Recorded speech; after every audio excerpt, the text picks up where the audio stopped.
महर्षि रमन ने अरुणाचल पर जाकर तपस्या कैसे की, उनका वहां जीवन कैसा था, इसके बारे में अगला अध्याय है।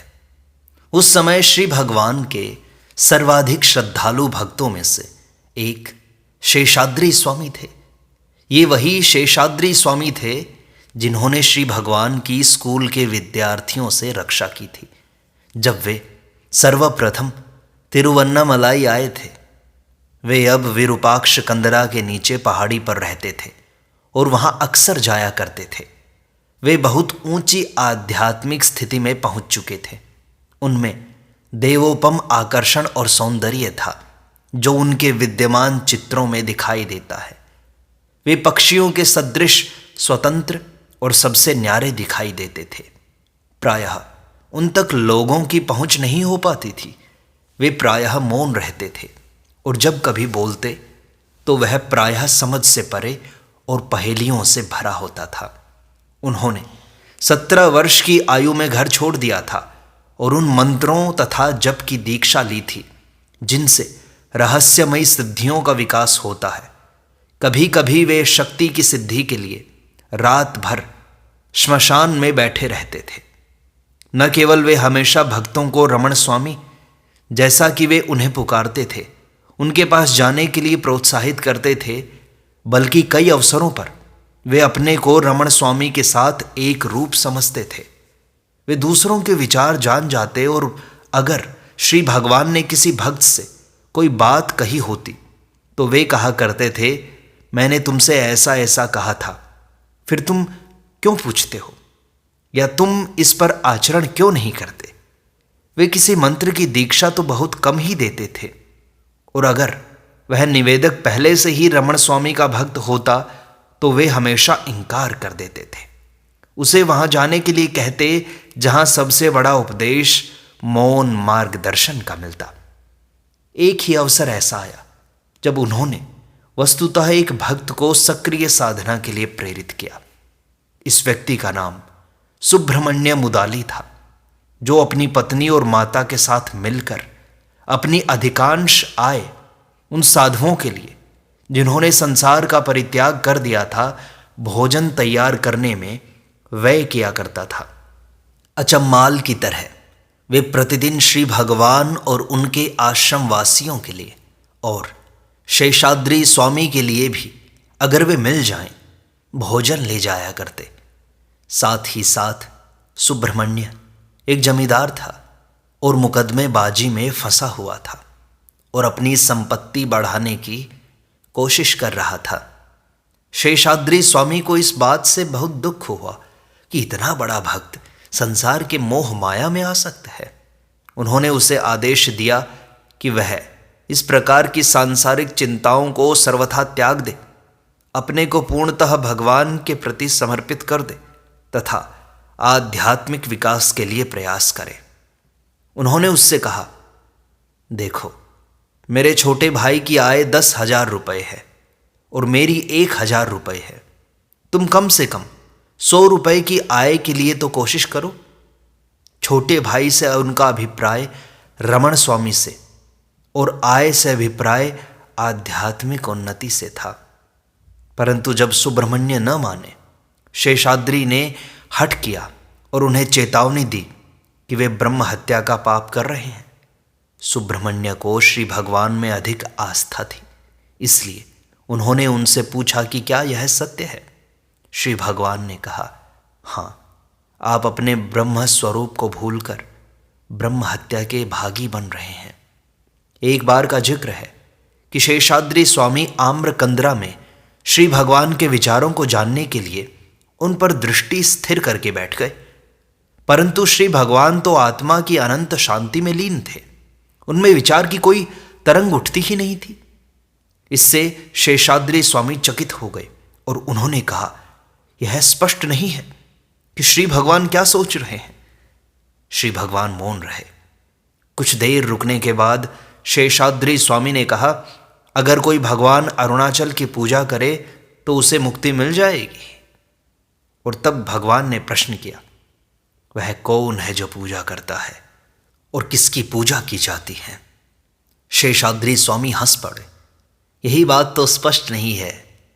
तब श्री भगवान ने विस्तार से उसे एक आत्मा के संबंध में बताया जो विश्व के सब रूपों में अभिव्यक्त हो रही है और फिर भी अनभिव्यक्त है, और अभिव्यक्ति में उसमें जरा भी परिवर्तन नहीं आता। यही एकमात्र सत्य है। शेषाद्रि स्वामी ने बड़े ध्यान से इसे सुना। अंत में वह उठ खड़े हुए और उन्होंने कहा, मैं कुछ नहीं कह सकता, यह सब मेरी समझ से परे है, तथापि मैं पूजा करता हूँ। इतना कहकर उन्होंने गिरी श्रृंग की ओर मुख किया।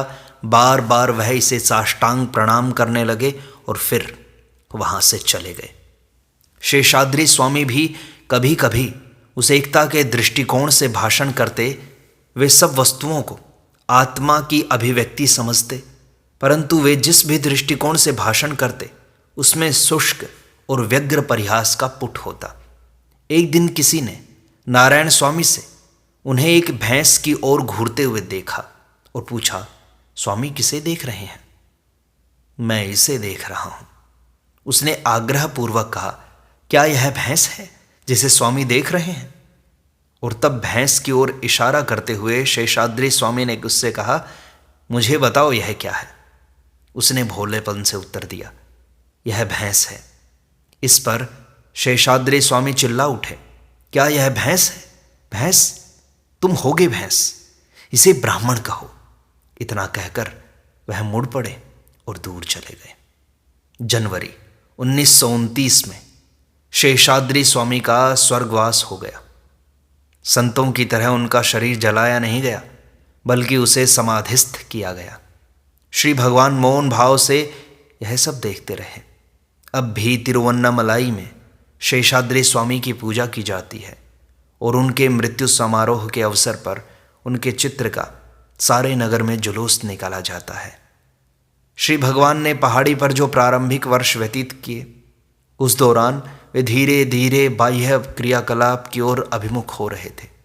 उन्होंने चलना फिरना, पहाड़ी की छानबीन करना, पुस्तकें पढ़ना और लिखना प्रारंभ कर दिया था। पद्मनाभ नाम के एक स्वामी थे, जिन्हें उनकी लंबी लंबी जटाओं के कारण जटाई स्वामी भी कहते थे।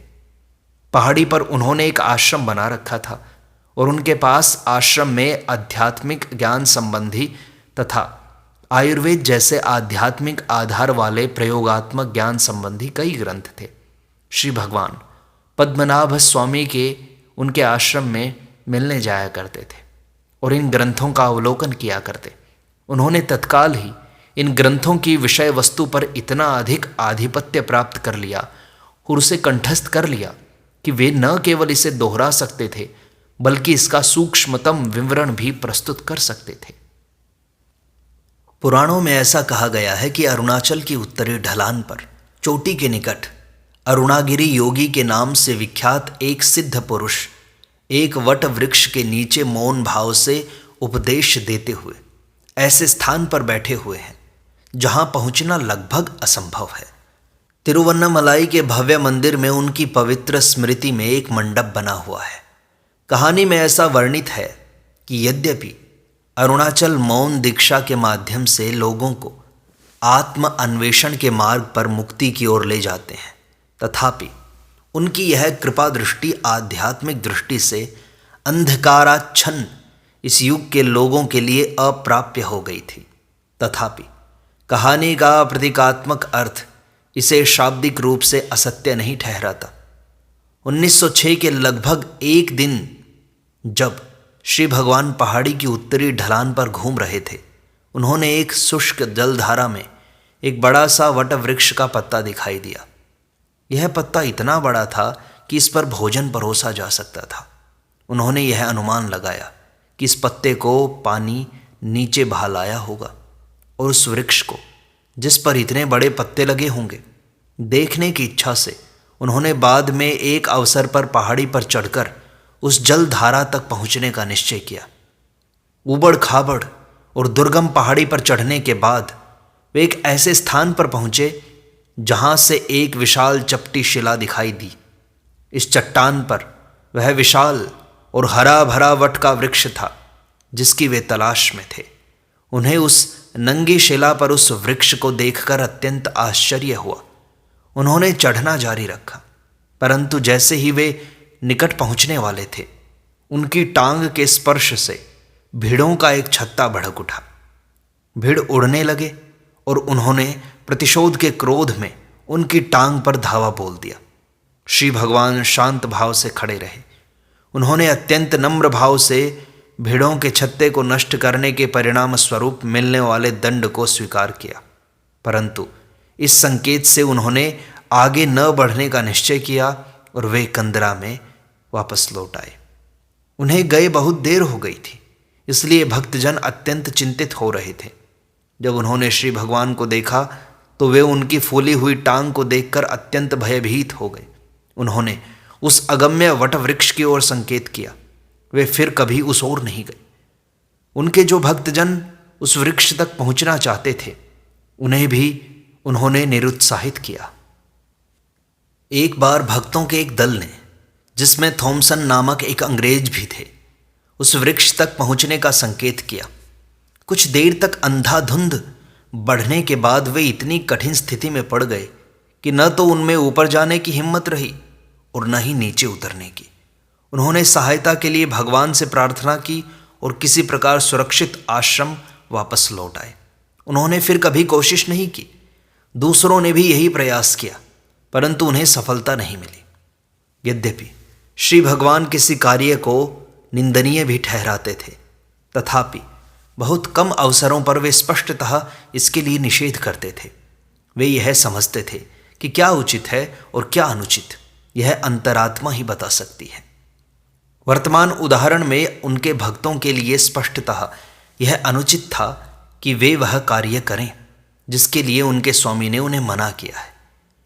एक समय ऐसा था जब भगवान अक्सर पहाड़ी पर घूमते, इसकी चोटी पर चढ़ते और इसकी प्रदक्षिणा करते ताकि वे इसके प्रत्येक भाग से परिचित हो सकें। एक दिन जब वे अकेले घूम रहे थे, एक वृद्ध महिला के पास से वे गुजरे। यह महिला पहाड़ी पर लकड़ियां इकट्ठा कर रही थी।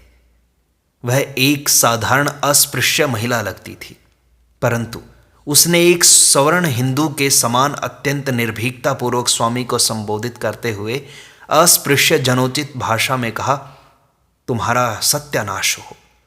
तुम इस तरह गर्मी में क्यों घूम रहे हो? तुम शांत होकर क्यों नहीं बैठते? अब श्री भगवान ने इस घटना की चर्चा अपने भक्तों से करते समय कहा, यह साधारण औरत नहीं हो सकती। कौन जानता है वह कौन थी? निश्चय ही किसी अछूत औरत को स्वामी से इस प्रकार बोलने का साहस न होता। भक्तों का यह कहना था कि यह निश्चय ही कोई अरुणागिरी का सिद्ध, अरुणाचल की आत्मा हो। तब से श्री भगवान ने पहाड़ी पर घूमना छोड़ दिया। जब श्री भगवान सर्वप्रथम तिरुवन्नामलाई गए, जैसा हमने पहले वर्णन किया है कि वे कभी कभी परमानंद की अवस्था में घूमने निकल पड़ते थे, लगभग 1912 तक, जबकि उन्हें मृत्यु का अंतिम और पूर्ण अनुभव हुआ। भ्रमण की उनकी यह आदत कुछ कुछ बनी रही। एक दिन प्रातःकाल वे पलानी स्वामी, वासुदेव शास्त्री तथा अन्य भक्तजनों के साथ विरूपाक्ष कंदरा से पचैयामान कोइल के लिए चल पड़े। वहाँ उन्होंने तैल स्नान किया। जब वे वापसी पर कच्छप शिला के निकट पहुँचे, तब यकायक उन्हें शारीरिक निर्बलता अनुभव होने लगी। बाद में उन्होंने इसका वर्णन किया। मेरे आगे का दृश्य लुप्त हो गया, मानो मेरी आंखों के आगे एक चमकीला सफ़ेद पर्दा आ गया हो और मेरी आंखों को उसने ढक लिया हो। मैं इस क्रमिक प्रक्रिया को स्पष्टतः देख सकता था। मेरे सामने एक रंगमंच था। मैं दृश्य का कुछ भाग स्पष्टतः देख सकता था, जबकि शेष अग्रिम पर्दे से ढका था।